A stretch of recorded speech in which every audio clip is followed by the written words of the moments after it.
Sight, season 16, and this video is for Clint and Gina. I did videos on all the other separate couples. Be sure to watch the videos. There'll be a link at the end of this video, and you can click on it and watch the other videos. But this is for Clint and Gina. We did not have sex last night. I definitely wanted to have sex last night. You know, I'm a guy. I'm definitely at sexual prime. So, yeah, I wanted to have sex. She's beautiful. Why wouldn't I? What kind of waxer did Clint go to, y'all? Come on now. Is this what white men do with hairy chests? Or men do with hairy chests? I don't know. Because let me tell you, this whole tuxedo waxing all the way up to the neck, all red here, tells me, God, what did he look like? Sasquatch? Did he have hair all up around here? He looked like this labradoodle that I put up here on the screen. This is a mess. He looked horrible. So now we know when he was wearing that little Men's Warehouse suit that he got, where he wanted to wear his shirt open and unbuttoned, because he wanted to show off his new waxing. I said, you know what? You would have been better wearing off a button-up shirt with a tie on or bow tie, like I said from the beginning, than getting this tuxedo wax. Either get it all waxed off or don't get none of it waxed off. And then, I don't know, the red with the white, too much. Didn't like it, y'all. It was, and he talking about he's in his sexual prime. That is not sexy. If this is your prime, what did you look like when you was building up to your prime? Like I said, did you look like Sasquatch, somebody from the woods? Like them friends he got?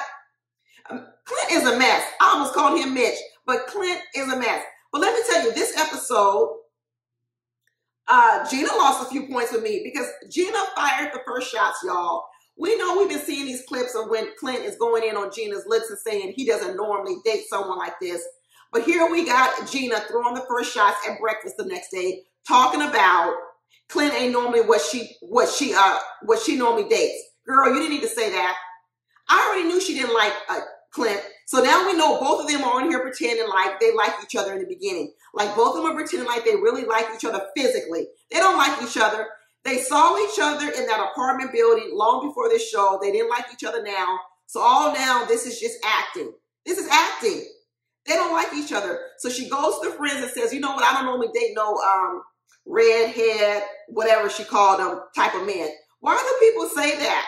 You in a marriage with him now. Who cares who you used to like or what your type is? This is your type now because it's who you married to. So now, you know what? When Clint starts going in on her at the honeymoon, because we saw the clips, I won't feel no kind of way. Because now I know that Gina went in first. Gina threw the first shot. Changes it completely, y'all, for me. For me, it does. It changes it completely. But I like the fact that he threw her, he carried her over the threshold, put her on the bed, all that kind of stuff. Like I said, I like that kind of stuff.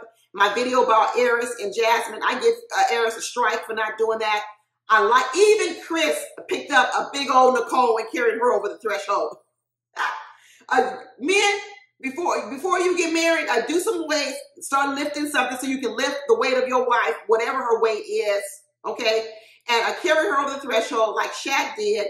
He couldn't carry Kirsten all the way to the bed because we know she kind of bottom heavy. We know she got a big old booty. He liked that. I'll bet she a little bit bottom heavy. And he carried her at least 3 steps into the threshold. That counts. That counts. Here you got Gina over here talking about, you know, he's exceeded every expectation she has. He's a 12 out of 10. Now we know you're lying. You know a person is lying when they add too much to it. See, the art of lying is to make it sort of believable, right? So you don't really know if they're lying. There's a little truth, a little lie. Then it's hard for people to know that you're lying.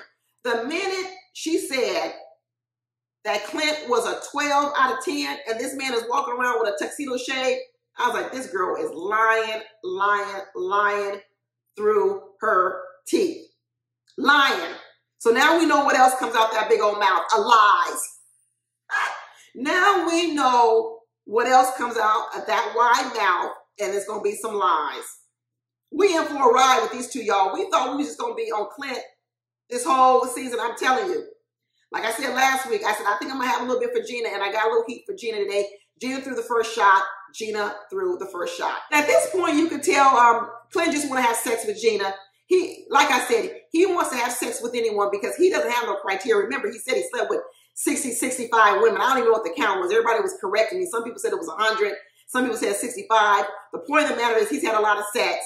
So all these women are just notches on his belt. So now he's trying to make Gina a notch on his belt too.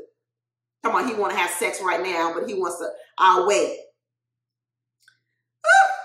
Low quality, a low quality, a low quality. But Gina started talking about work again, talking about she get up at 4:30 and work is her whole life, and she want to have a new balance between work and life. They probably cut it off. She probably went on talking more and more about her work, but the producers probably finally cut her off and said, we tired of listening to this job and your schedule at your job. We ain't heard about nobody else's job but Gina's. Nobody else's job. If for some reason we hear about Gina's work schedule, when she gets up to go to work, what she does, what she's building, her employees, all this other kind of stuff. And we don't even know what none of these other people do. Or we still don't know what these people do. But Gina, we seem to know everything. She darn near done open up her accounting books to us. She talks so much about her doggone job. Girl, she said she left her phone at home. Thank goodness. Thank goodness. She must know that she's an addict with that work. And she says, I can't even bring my phone. You can't even trust yourself not to be reading messages from work.